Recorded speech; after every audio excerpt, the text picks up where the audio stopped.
हमारे चैनल पर आप सभी का स्वागत है। हम इस चैनल पर कक्षा 10 के गणित को सॉल्व करना बताएंगे। सबसे पहला अध्याय है वास्तविक संख्याएं। वास्तविक संख्याएं प्रश्नावली 1.1 है।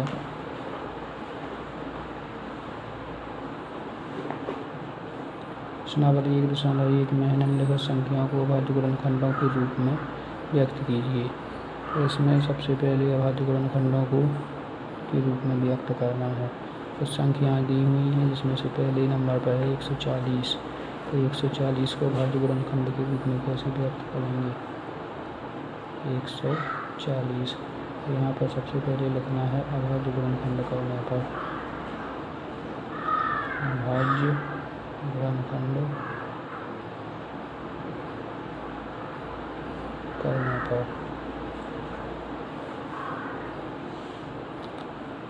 तो 140 को अभाज्य गुणनखंड के रूप में व्यक्त करते हैं।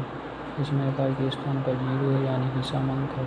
समांक है तो इसको सबसे पहले 2 से काटना पड़ेगा। 2 सत्ते 14, फिर से 2 से काटना पड़ेगा। 2 तिहाई 6, 2 पंचे 10, फिर 5 से 5 सत्ते 35, फिर 7 से 7 एकम 7। तो यहाँ पर 140 के गुणनखंड आ गए हैं 2 गुणा 2 गुणा 5 गुणा 7। अतः 140 के अभाज्य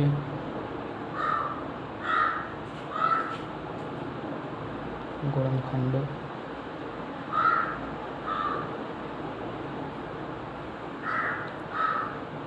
अभाज्य गुणनखंड 140 बराबर ये 2 बार है तो इसको सिर्फ एक ही बार लिखना है। इस पर ऊपर घात कर देना है गुणा 5 गुणा 7।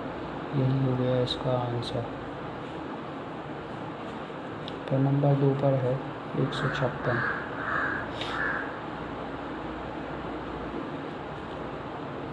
इसी का दूसरा है 156। तो 156 को सेम इसी तरह सॉल्व करना है। सबसे पहले अभाज्य गुणनखंड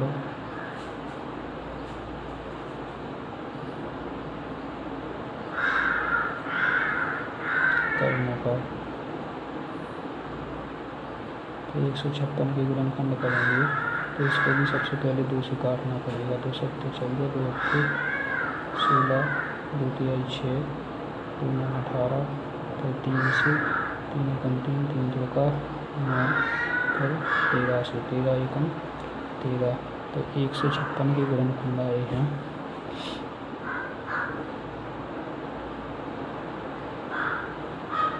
2 गुणा 2 गुणा 3 गुणा 13। इसमें भी लिखना है अतः 156 के अभाज्य गुणनखंड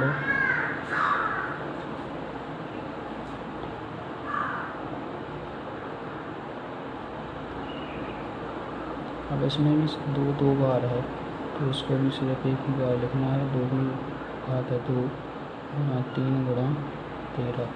यही हो गया इसका आंसर। अब नंबर 3 पर है हमारे पास में 3825 3825 नंबर 3। तो इसके नीचे भी सबसे पहले लिखना है अभाज्य गुणनखंड करने पर तो 3825 को गुणनखंड के रूप में व्यक्त करते हैं। तो इसमें इकाई के स्थान पर 5 है, यह समांक नहीं है इसलिए इसको 2 से नहीं काटना है। इसको काटना है 3 से। 3 एकम 3, 3 दूनी 6, 3 7 21, 3 5 15। अभी ये 3 से कटेगा। 3 चौको 12, 3 दूनी 6, 3 5 15। अब इसको 5 से काटना पड़ेगा। 5 अट्ठे 40, 5 25, फिर 5 से 5 एकम 5, 5 सत्ते 35, फिर 17 से 17 एकम 17। तब यहाँ पर 38 25 के गुणनखंड हैं 3 गुणे 3 गुणे 5 गुणे 5 गुणे 17। अब इसकी अभाज्य गुणनखंड लिखना है। अतः 38 25 के अभाज्य गुणनखंड 38 25 बराबर 3 3 बार है तो इस पे करना है 2 पे घातें 3 पे घातें 2 गुणा 5 पे घातें 2 गुणा 17। ये हो गई इसकी अभाज्य गुणनखंड। अब नंबर 3 पर है 4 पर है 5005।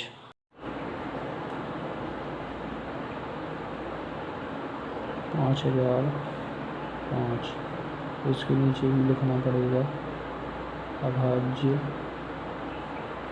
गुणनखंड करने पर 5005 के गुणनखंड होंगे। सबसे पहले 5 से 5 एकम 5 0 0 5 एकम 5, फिर 7 से 7 एकम 7 7 चौक 28 7 तिया 21, फिर 11 से 11 एकम 11 11 तिया 33, फिर 13 से 13 एकम 13। तो 5005 के गुणनखंड होंगे 5 गुणा 7 गुणा 11 गुणा 13। यही इसके अभाज्य गुणनखंड होंगे क्योंकि इसमें कोई भी डबल नहीं है। अतः 5005 के गुणनखंड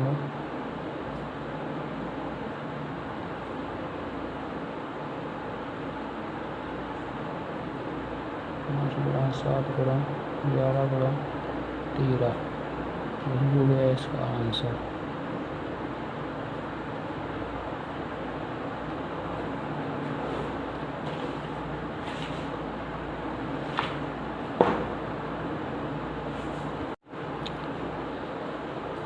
अब इसमें फिर अगली संख्या है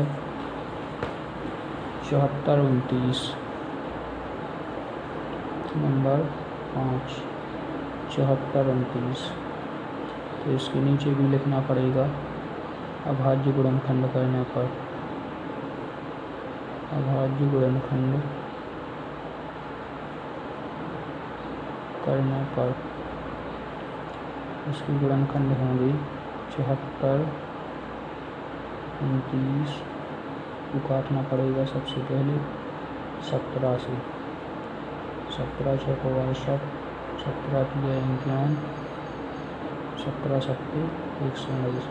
फिर इसको काटना पड़ेगा 19 से 19 दूनी 38 और 19 तिया 57। फिर इसको काटना पड़ेगा 23 से 23 एकम 23। तो 74 29 के गुणनखंड हो गए 17 19 और 23। अतः 74 29 के अभाज्य गुणनखंड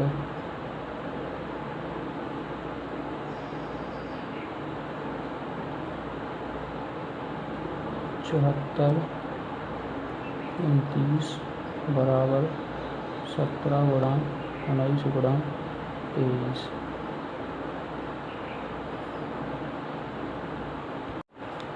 फिर दूसरा क्वेश्चन है पूर्णांकों के निम्नलिखित युग्मों की एचसीएफ और एलसीएम ज्ञात कीजिए तथा इसकी जांच कीजिए कि दो संख्याओं का गुणनफल बराबर एचसीएफ गुणे एलसीएम। तो इसमें सबसे पहले इनका एचसीएफ और एलसीएम ज्ञात करना पड़ेगा और इसकी जांच भी करनी है। तो सबसे पहले है 26 और 91। नंबर 1 पर है 26 और 91। तो इसमें 26 के गुणनखंड 2 गुणा 13 और 91 की गुणनखंड होंगी 7 गुणा 13। तो इसमें SCF याद करने के लिए सबसे पहले लिखना पड़ेगा सार्वगुणनखंड।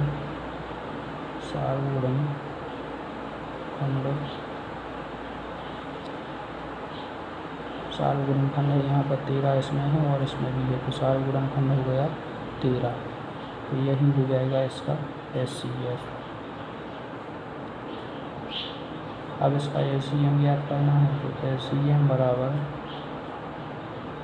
सबको एक एक बार ले लो, 2 गुणा 7 गुणा 13, 13 7 91, 91 गुना 182। तो इसका LCM हो जाएगा 182। अब इसमें जांच करना है। जांच करने के लिए लिखना पड़ेगा दो संख्याओं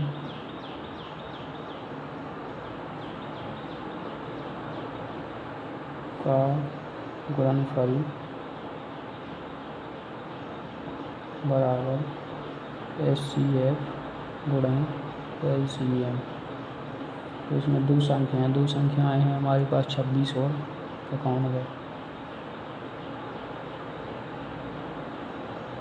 और SCF है हमारे पास में 13। तो 13 गुणा 182। तो 91 और 26 की गुणा करेंगे तो यहाँ पर आ जाएगा 2366, और 13 की और 182 की गुणा करेंगे तो यहाँ पर भी आ जाएगा 2366, यानी कि दोनों पक्ष बराबर हैं। यही हो गई इसकी जांच। अब क्वेश्चन नंबर 2 है इसी का 510 और 92। तो 510 और 92 के सबसे पहले यहाँ पर लिखना पड़ेगा गुणनखंड। यहाँ पर 510 के गुणनखंड निकालेंगे तो इसके गुणनखंड आ जाएंगे 2 गुणा 3 गुणा 5 गुणा 17, और 92 के गुणनखंड निकालेंगे तो ये आ जाएंगे 2 गुणा 23। अब इसमें भी सबसे पहले लिखना है सार्वगुणनखंड।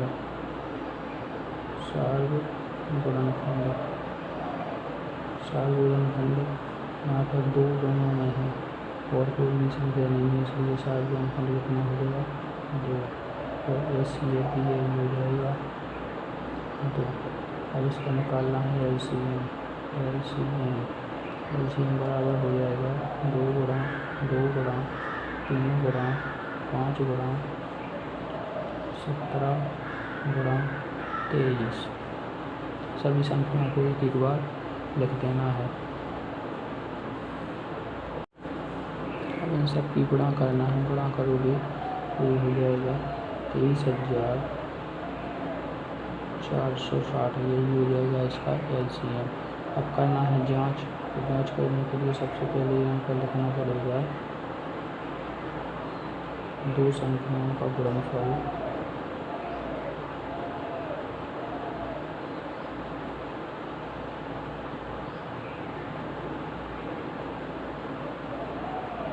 बराबर SCF गुणा LCM।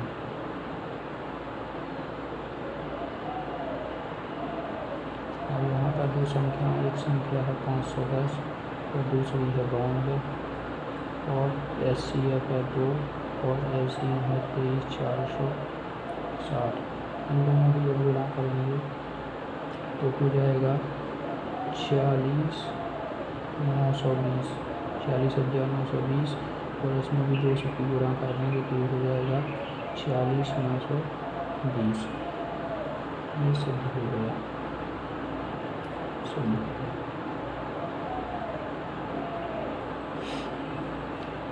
इसी प्रकार से तीसरा क्वेश्चन जो सीखा 336 और 54। अब ये इसी तरह आप लोगों को ट्राई करके देखना है, कोशिश करनी है कि हो जाए। नहीं हो तो कमेंट करके मुझे बता दें, मैं इसकी वीडियो बनाकर अलग से डाल दूँगा। अगला क्वेश्चन है अभाज्य गुणनखंड विधि द्वारा अभाज्य गुणनखंड विधि द्वारा निम्नलिखित पूर्णांकों के एचसीएफ और एलसीएम ज्ञात कीजिए। अभाज्य गुणनखंड विधि द्वारा निम्नलिखित पूर्णांकों के एचसीएफ और एलसीएम ज्ञात कीजिए। तो सेम इसी तरह से करना है। सबसे पहले संख्याएं दी हुई हैं 12, 15 और 21। नंबर 1 पर आ जाएगा 12, 15 और 21। तो 12 ही गुणनखंड हो जाएंगे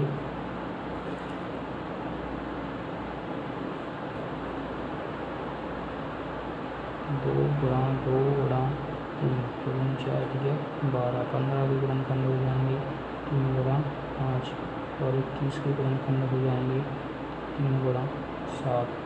तो यहाँ पर एचसीएफ निकालने के लिए सबसे पहले लिखना पड़ेगा 7 गुणनखंड। 7 गुणनखंड में यहाँ पर 3 तीनों में है, तो 7 गुणनखंड कितना हो जाएगा 3। अब इसका लिखना है एचसीएफ, तो यही हो जाएगा इसका एचसीएफ। अब ज्ञात करना है एलसीएम। एलसीएम हो जाएगा 2 गुणा 2 गुणा 3 गुणा 5 गुणा 7। सबको एक बार ले लेना है। यहाँ पर गुणा करेंगे तो 7 करना 35, 35 दिया 105, 105 दूनी 210, 210 दूनी 420। तो इसका एलसीएम हो जाएगा 420। क्वेश्चन नंबर 2 है इसी का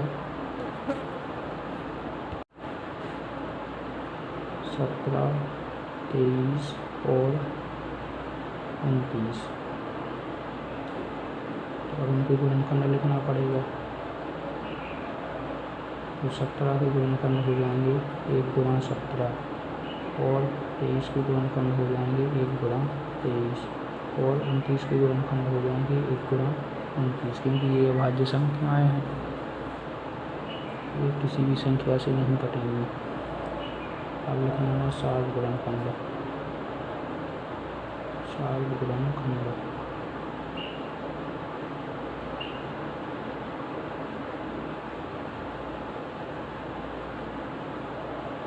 7 गुणनखंड में यहाँ पर आ जाएगा 1, तो एचसीएफ भी कितना हो जाएगा 1। अब इसका ज्ञात करना है एलसीएम। एलसीएम के लिए सबको एक बार लिख लो। 17 गुणा 23 गुणा 29। अब जब इन सबकी गुणा करोगे ये हो जाएगा 11, 33, 9, 11,339 जो गया इसका आंसर। एचसीएफ भी ज्ञात हो गया और एलसीएम भी ज्ञात हो गया। अब नंबर 3 पर है 8, 9, 25। 8, 9 और 25। तो इसमें जब 8 के गुणनखंड करेंगे तो 2 गुणा 2 गुणा 2 और 9 के गुणनखंड करेंगे तो 3 गुणा 3 और 25 के गुणनखंड करेंगे तो ये हो जाएगा 5 गुणा 5। तो इसमें भी कोई संख्या सेम नहीं मिल रही है, तो इसका भी गुणनखंड 7 गुणनखंड में कोई नहीं मिलता तो 1 होता है।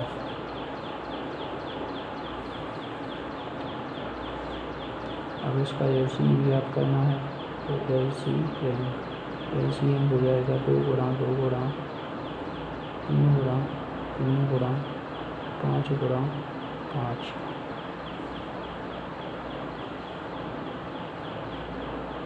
अब इन सब की गुणा करना है।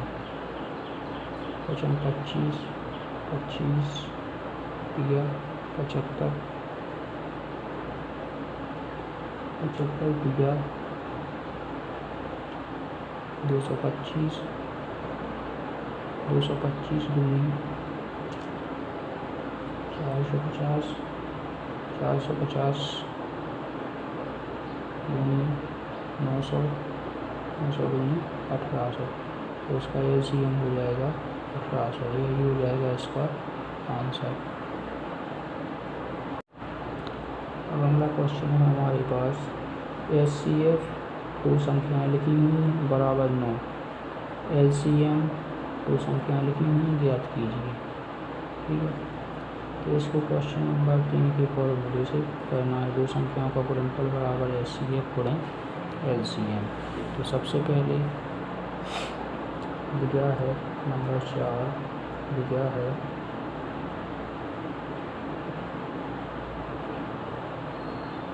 HCF, HCF कौन सी संख्या का है 306 और 657 बराबर 9। LCM इसका ज्ञात करना है, तो यही फॉर्मूला लगा के ज्ञात करना है कि 2 संख्याओं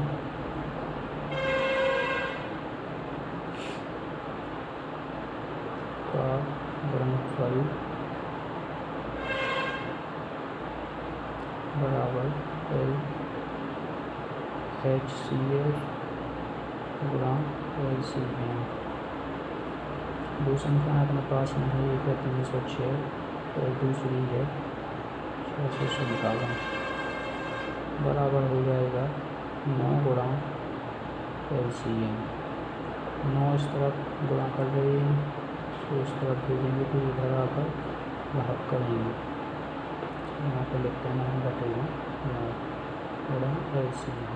9 से किसी भी संख्या को काट सकते हैं, दोनों कटनी नहीं है, 9 से इसको काट देते हैं तो 9 की 27, इसमें से 3 बचे, 9 से 36 गुणा 657 LCM।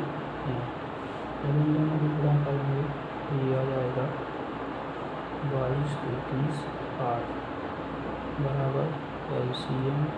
इसको बना के लिख दो LCM बराबर, यही हो जाएगा इसका आंसर।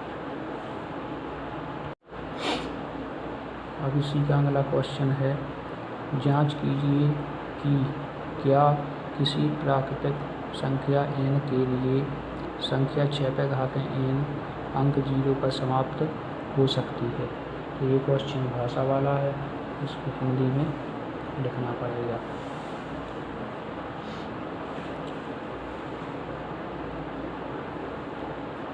तो यहाँ पे सबसे पहले लिखना होगा 6n का अभाज्य गुणनखंड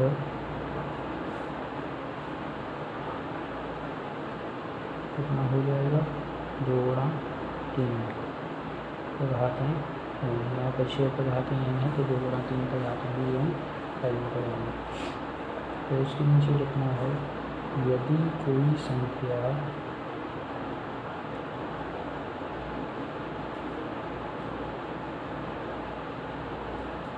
प्राकृतिक संख्या शून्य पर समाप्त होती है तो उसके अभाज्य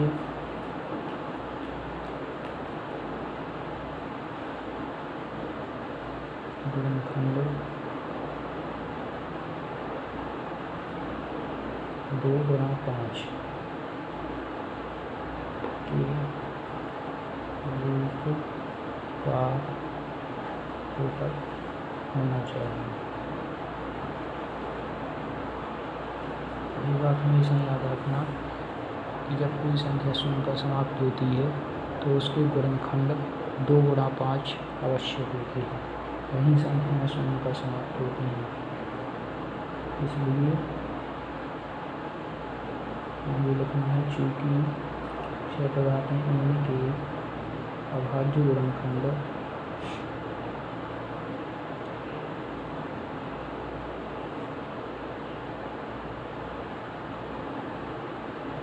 में 5 नहीं है, 2 तो है लेकिन 5 नहीं है, इसलिए 6 का घात में 0 पर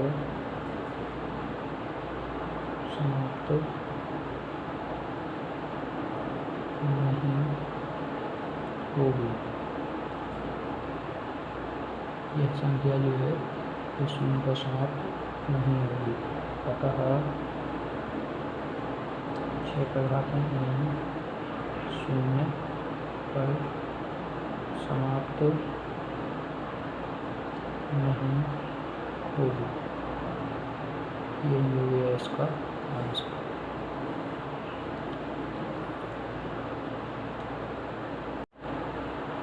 अब इसी का अगला क्वेश्चन है, व्याख्या कीजिए कि 7 गुणा 11 गुणा 13 प्लस 13 और 7 गुणा 6 गुणा 5 गुणा 4 गुणा 3 गुणा 2 गुणा 1 प्लस 5 भाज्य संख्याएँ क्यों हैं। तो उसमें ये बताना है कि ये संख्याएँ भाज्य संख्याएँ हैं और क्यों हैं।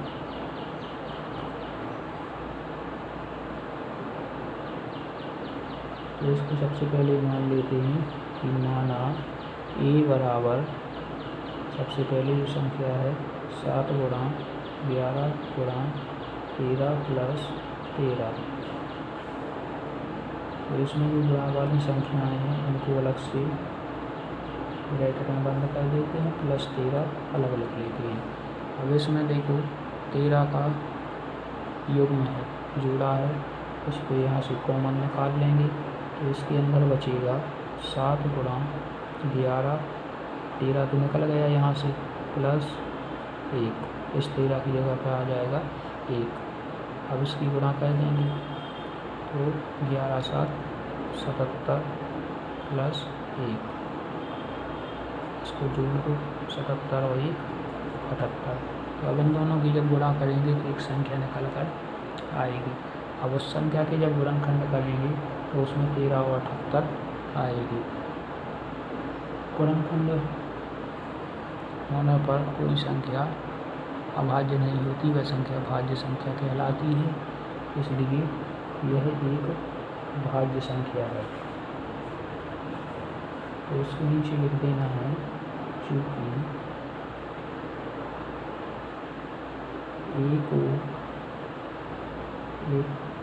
एक और स्वयं के अलावा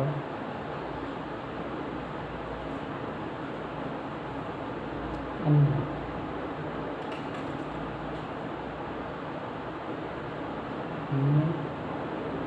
गुणनखंडों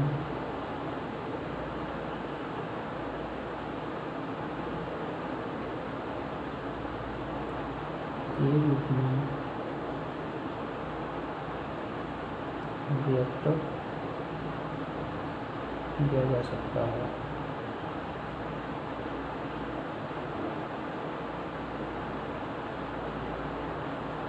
अतः यह एक भाज्य संख्या है। अभाज्य संख्या कभी किसी संख्या से दूसरी संख्या से नहीं करती है, वो स्वयं से करती है या फिर 1 से करती है, लेकिन यहाँ पर इसके गुणनखंड हो रहे हैं, इसलिए यह एक भाज्य संख्या है। इसी तरह करना है पुनः b बराबर 7 गुणा 6 गुणा 5 गुणा 4 गुणा 3 गुणा 2 गुणा 1 प्लस 5। तो इसमें भी गुणा वाले हैं, इसको अलग से ब्रैकेट में बंद कर देंगे।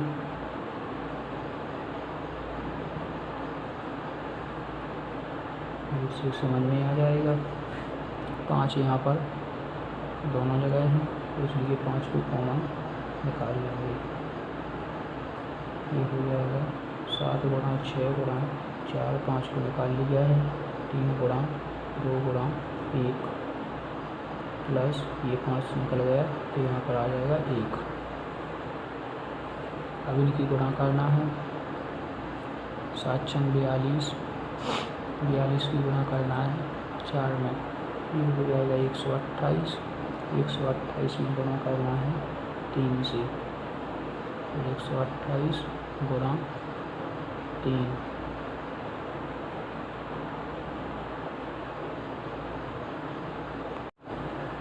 तो ये हो जाएगा 384। 384 में गुणा करना है 2 से, तो ये हो जाएगा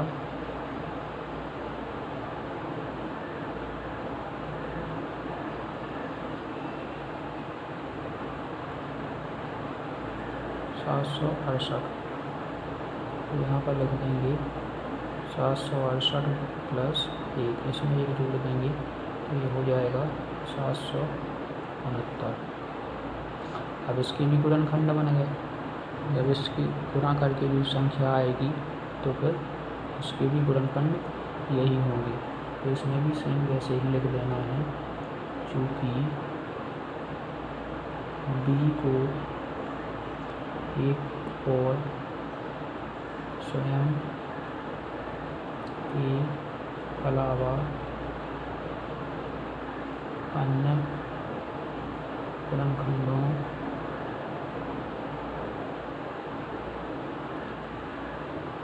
के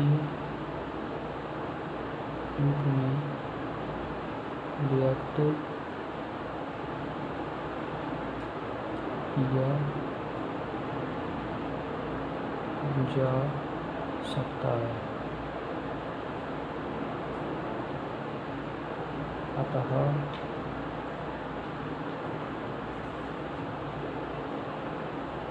यह भाज्य संख्या है।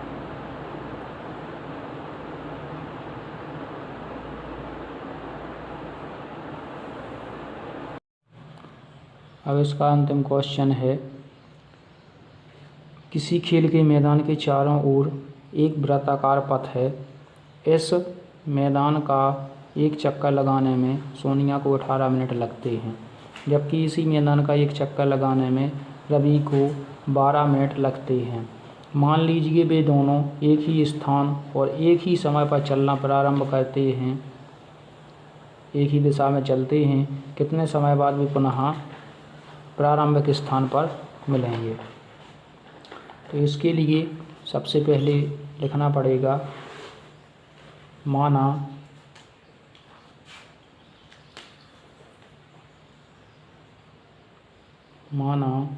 सोनिया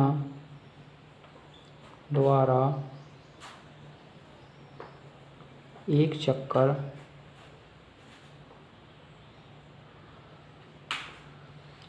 में लिया गया समय बराबर 18 मिनट। इसमें माना नहीं आएगा, ये दिया हुआ है क्वेश्चन में, तो यहाँ पर लिखना पड़ेगा दिया है सोनिया द्वारा एक चक्कर में लिया गया समय बराबर 18 मिनट। इसी प्रकार से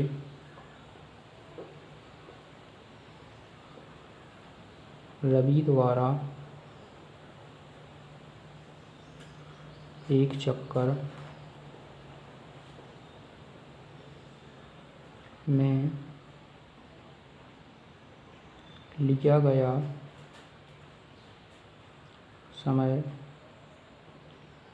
बराबर 12 मिनट। रवि द्वारा एक चक्कर लगाने में लिया गया समय 12 मिनट है। अब इसमें अपन लोगों को एलसीएम निकालना पड़ेगा। एलसीएम 12 और 18 का, जब भी ऐसा क्वेश्चन आता है तो इसमें एलसीएम ही निकालना पड़ता है। 2 छक्के 12, 2 नाम 18, 2 तिहाई 6, 9 जाएंगे पैसे की पैसा, 3 एकम 3, 3 त्रिका 9 और फिर 3 एकम 3।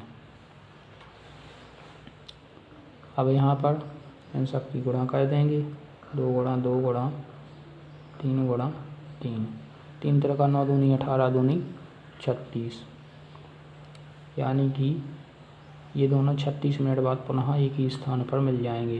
तो यहाँ पर लिख देना, अतः वे दोनों वे दोनों पुनः प्रारंभिक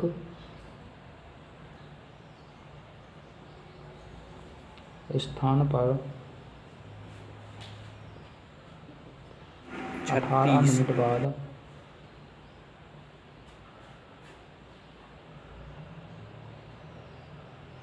मिलेंगे।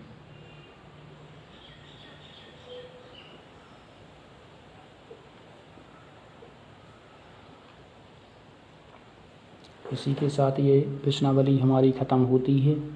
और वीडियो अच्छी लगे तो लाइक करना, शेयर करना, और जो भी क्वेश्चन करना हो कमेंट करके मुझे बता दें, मैं उसका हल करके अगली वीडियो में डाल दूँगा।